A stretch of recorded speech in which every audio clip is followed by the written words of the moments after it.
Man, we got Tito, man. Where you originally from? Dominican Republic. Dominican Republic. I'm just trying to put it out there so people know. When they hear the accent. So we were just bouncing off. We're covering a bunch of different topics, gun violence, and when I saw that dude, the shooting. I mean, I'm sure you guys did too, bro. Like I was sitting on my couch, and I have a 10-year-old, bro. My heart broke, dude. Like it broke. Yeah. But I don't think the answer is gun control, right? Like, and people can argue with me. I'd love to hear you guys' opinion on it, but like, there's already gun control. Like there was laws in place. There's laws in place for everything. You shouldn't drink and drive. And I was researching. There's like 12,000 people that die a year due to fatalities of drinking and driving. But yet we're not yelling and saying stop selling alcohol. Yeah, you're right? not Stop selling cars. Stop selling cars. We're not allowed to take people, right? Little kids, and sell them into sex. And that happens. We were just talking about human trafficking is happening ridiculously, right? You're not allowed to do drugs. It's brought over here by the pounds. That's what bothers me right now is the politicizing of why are they using this as a political push when ultimately, to my opinion, the problem is the evil, right? Yeah. Morally, spiritually, faith-wise, it's not the gun, bro. It's the culture that we're living in. It's the sin that we're living in, the things that we're allowing to creep into our communities. We talked about the absent father. Right. Yeah, they said that so the rise of not having fathers in the home, the destruction of the nuclear family, what was some of the other stuff? Oh, church attendance being at all-time low. So that we also read that so out of mass shootings, that shootings with 10 more people were killed, like over 75% of those people had one thing in common, and that was that they didn't have a father. In their life. That's, you know what I mean? And if you look at go look at the statistics and go to a prison. And when I used to work with the kids at the prison, the majority of them didn't have a dad. Most of violent crimes are committed by men that don't have fathers. I just think there's those things that are not, we don't talk about that. Like, I don't know why, but we don't want to talk about that. Like there's destruction in the home, the alcohol abuse, the drug abuse, the broken homes that are in there, the lack of faith. We're church and state is separated, and then we're wondering where God is. Yeah, right. Like that's a problem to me, right? What you think, Tito? So my boy Tito's in the house. So the thing about this, man, I don't like getting into politics because then no. We went off about politics. We went off about politics, but the problem about this is that the audience, if they're Democrats, they don't want to hear it. If they're Republicans, they don't want to hear it. When you say things, but that is right now, and like I said before, I'm a Republican. I consider myself a conservative, but I am in the middle. There's a lot of things that I agree on the Democrat side that it should be, you know what I mean? Like the way that I see it, Democrats and Republicans should meet in the middle and agree with legal stuff, right?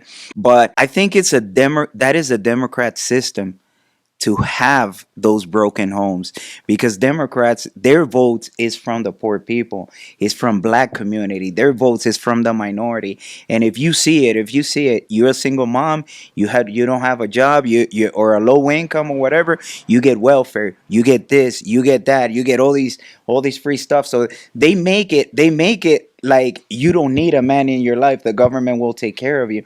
So that is actually a Democrat system. They want broken homes, they want and even, well, Candace Owens is a far righty, you know what I mean? But Candace Owens talks a lot about that. And when Candace Owens actually, again, too far right to my taste, but Candace Owens actually touches on black issues in America. And and like she said one time, like, and how do I know? Because I am a black woman in America. You see what I mean? But that is a Democrat system. They want you to stay poor. They want they want fathers to be incarcerated. They don't want fathers in the kids' life. That's it is. Fathers wearing dresses, dude, and putting on makeup. That's what parents want to do now. No, and that's true. Yeah. No, and, like, let's be real. No, but on a serious note, that's what they want. They want poor people to stay poor. At the end of the day, they don't want that single mother to open a business and become a millionaire. That's not a Democrat's. It's not in their agenda, So okay, so then we're too busy talking about the gun control stuff. Like they were really quick to say that, right? Like really quick Right to away. start pushing. I don't know if That's you what guys was gonna saw. happen. You guys saw the press conference. Did you ever see that snippet?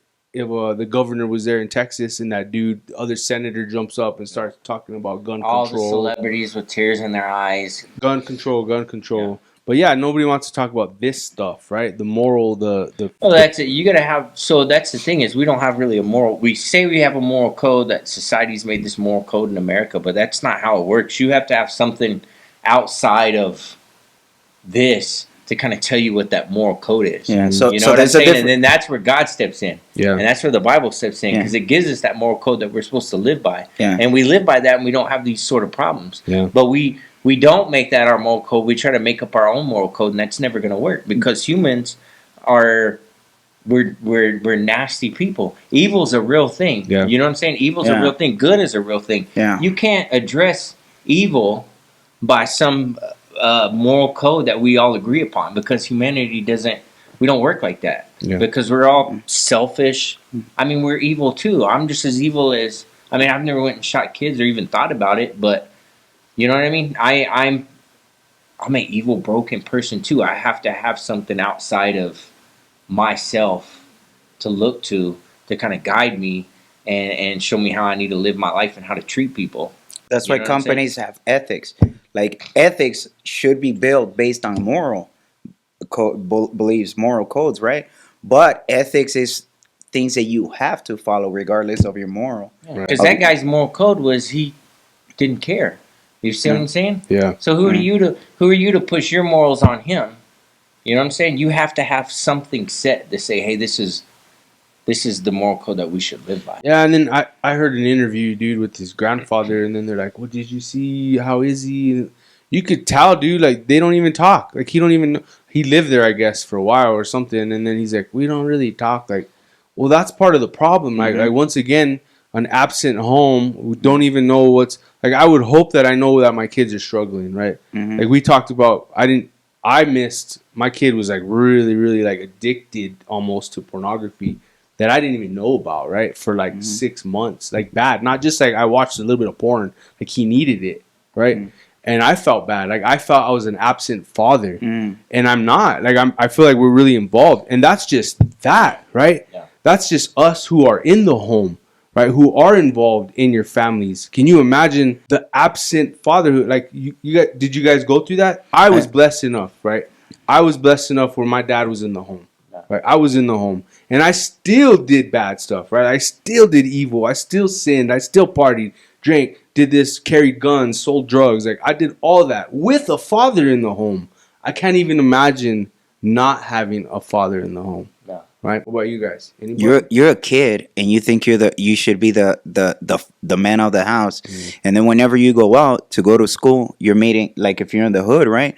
You're seeing the people selling drugs, seeing what those are your vision of what a man should be. So now you're a kid thinking you're the man of the house. You're gonna be armed. Somebody comes into my house, I'll blast them. You know what I mean? Like somebody tries to like absolutely like if you don't have a father and you again, like talking about if you're from the hood, everybody that you see outside is the only Father figure. that you have. When you go to school, again, we talked about the kind of school that they go to, under budgeted. The teachers don't get paid well in America. If you're in the poor part of town, the under budgeted school, you're getting paid even less. So you're gonna have the bottom quality teachers, so they're not. You can have a good mentor out of it, but it's unlikely that you will. Yeah. So yeah, absolutely. And I was gonna ask you actually before I say that, but how did you find out about your kid? Did you ask him or you caught him? It was borrowed his cell phone to order like some wings, bro. And because we look at their phones periodically, right? But I think I got complacent because I know how hard it is. Like we've talked about it. Like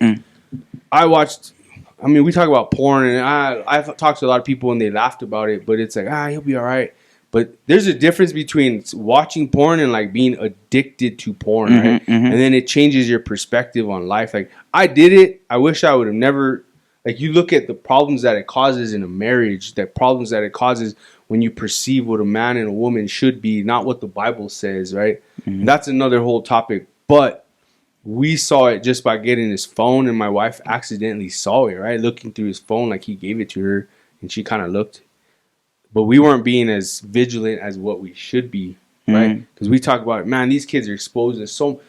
Look how easy it is. So talking about this kid that shot up the school. Look how easy it is. There's a lot of influence on video gaming sites, right? Like a lot of social media, whatever they're doing on that. If there's an absent parent, absent fathers, absent mothers, and we're not involved in their lives, and it's easy for them to be influenced, right? Easy. But yeah, that's kind of how we saw it, how we found out, I guess. I see my kids playing like Grand Theft Auto and stuff like that, and I say it funny. I say it joking with them, but I tell them, hey, I mean, my daughter's already 18, and I'm like, but whenever she was 17, 16, and I would see them, I'm like, hey guys, you guys do know that is a game, man, because I see you just fighting people just to fight them. You know what I mean? Like, don't like that's a game. That's a video game. Enjoy it if you want, but you guys do know that's not what people do. You know, it's hard. Like, how do you approach it? Like, the best way is actually taking the video game away. I don't want to see you playing those games, you know? But at the end of the day, you want them to be kids. I personally teach my kids how to operate a gun, you know what I mean? And I agree with you. Gun control is not the answer because first off, like you said, right? Drug is illegal. People get a hold of drugs. People get a hold of guns nowadays the legal way, and it might be too easy to get them. We can probably agree with that. Maybe harder, like kind of like the type of background the military, like a secret clearance type of stuff. You even put references, you know what I mean? And maybe change the way that people are getting guns. But at the end of the day, if guns are prohibited, that means that law-abiding citizens won't be armed either. And if an active shooter gets a hold of a gun the illegal way and goes into a shootout or whatever, there's nobody there that can actually stop him. You know, because you think if somebody wants to shoot a bunch of people, they're gonna get a gun, and then there ain't gonna be anybody else to help stop it. In New Mexico, somebody will be armed. You know what I mean? And they will stop it. My wife saw this post, right? And it's, I'm sure you guys saw it. Everybody's bombarding crap. But it said, like, we protect the president. We protect our politicians with guns. We protect our celebrities. We protect our athletes, concerts, bars with guns. But we can't protect our schools, right? Like our schools. Yeah. No, I don't know. Nowadays, there's a cop sometimes at some schools if you're lucky, right? But it's not like, we know, so it's unfortunate. So what is your take on that? Should there? It pisses me off, bro. Like, you heard about the policy, $40 billion go to Ukraine. You heard about the policy, right? It was bad news. Well, I mean, like you said, they send so much money overseas to do different things. There's plenty of dudes that, you know what I mean, you could have at school. You know what I'm saying? Like, and you vet them, right? You background check them, ex-military guys. Whatever. I see that post too. I'm sure you guys did. Like, there's so many veterans that would go work at a school, right? Yeah. I would go do that. If I got out and just be a security guard, go hang out and protect the school for a good little amount of money. All your dudes with their freaking gear. Or my wife said this, right? We activate the National Guard to go fight COVID, right? To go do fires, to go do border missions, to teach. There's a National Guard. Why can't they guard the nation? Like, why can't there be funding to put some dudes, 2 guys that are in the National Guard in the schools? Yeah. I don't know. So for people that don't know, right? So for people that don't know that are listening, like, so there was a shortage in teachers in schools, and they actually activated National Guard members to go teach as teachers to the school. So they're already in the schools. You know what I mean? Right. Like, so yeah, absolutely. They are in civilians. They're not in uniform, but because I don't think like talking about gun control and pulling guns, and that's not the answer, bro. Like, it's not. No, it's not. I was also like, dude, 20. It's opposite. Like in America, I think it was like 80% of homicides are from a gun, right? In Europe, it's opposite. It's really low. But in Europe, stabbings are really high. Yeah. Like, so people could talk about that. Oh, in Europe, there's less gun violence. But I was reading it was like up to like 60-70% of murders are with a knife.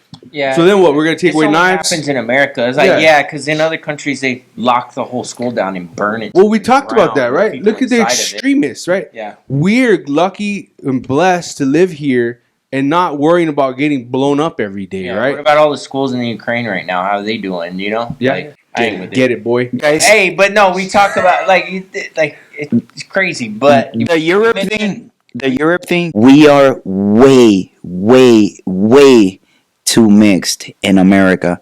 So violence, either with gun, with stabbing, violence in America is gonna be worse than Europe. You have Colombians, you have Chinese, you It's have because of the melting pot of cultures. Yes, everybody in America. It's a melting, exactly like you're saying. And I grew up in Dominican Republic. In Dominican Republic, like like people getting bullied in Dominican Republic, things like that don't happen because well, it does happen, but you know what I mean. The person getting bullied will stab you. Like it's just a different culture, you know. Or they'll bring their cousins from the barrio and beat the crap. Like in Dominican Republic, country where the police will come out and beat the brakes off of. That's and then you'll never be found again. Yes. I've been in countries where if you even say anything about the king or whatever, you're done skis. Yeah. It's against the law. In Cuba, you said Fidel Castro. Fidel Castro goes down. If you say abajo Fidel, like you get arrested for life. Here in the States, you can shit on the president. You can. Sorry for my language, but you're good, man. You know. Let's pray for this man. Let's pray for this man. But we go back to like addressing evil and stuff like that, and then like what can we do as Christians? To like, my heart goes out to those little kids, man, that lost their lives, and not just them, just in our country and all across the world. And I can't imagine the kids that were there that had to witness it. The trauma that they're gonna have to live with for the rest of their life. They're gonna have to carry the rest of their life. But and it's like, what can we do? And it's like, man, there's really not. Like we can sit here and talk about it, but there's people making laws and stuff that's gonna happen. But what I can do, you know, and we mentioned it, and we're gonna do a segment on like the whole. Like what's our purpose? What's our calling in life? And they asked, hey, like what are remember they asked Jesus, what are the greatest commandments? He said, love your God with all your heart and love your neighbor as you love yourself. And so many times have we been commanded to love each other. You know what I'm saying? And I think the absence of that love is a cause of a lot of this. Like, I'm not trying to like sympathize for that dude, but I was reading, and I mean, it feels bad, but by saying this, but you can look at him and tell that something was wrong with him. Yeah, he was troubled. And I was reading that he had a lisp, and his friends are saying that he was really, really picked on when he was in school. Mm-hmm. And it's like, man, we need to, you know, teach our kids, and then how we are as humans. We need to treat each other better with love, dignity, and respect. Like, to love each other. Like, man, we were fighting over a mask just a few months ago. Like, I get it. I was getting irritated too, but not to the point where I would cuss somebody out or like fight someone. Yeah. And to me, you can't act like really love someone the way you're supposed to. Not like just feel like, oh, I love you, but to be selfless, caring, to put you before me. Like, you can't do that without the love of God, the Holy Spirit, right? To be selfless like that. And that's what I think's missing, and that's why we see what we see. Guys, I got a question. So I'm actually. Makes sense? Yeah. No. Absolutely. But I have a question. My question was gonna be, where is God when things like that happen? All right, we're about to jump into this next segment. Yeah, let's get into it. Our boy here. Do you like Hector or you like Tito? What do you always Tito, go by? man. Tito. Tito is the nickname that I use with my people. You guys are my people, man. You know what I mean? My familia, man. Jackson. So we were just bouncing off. We're covering a bunch of different topics, but Chuck D was talking about. We talked about the gun violence and the absence of love. And then our boy Tito here, I don't know, he doesn't really believe in God. No, we don't know where he stands now. Self-proclaimed atheist. Self-proclaimed, that word is offensive. We don't really know. We're about to get into it. We're about to peel the onion back, but don't really know where you stand now. Do you believe that there was something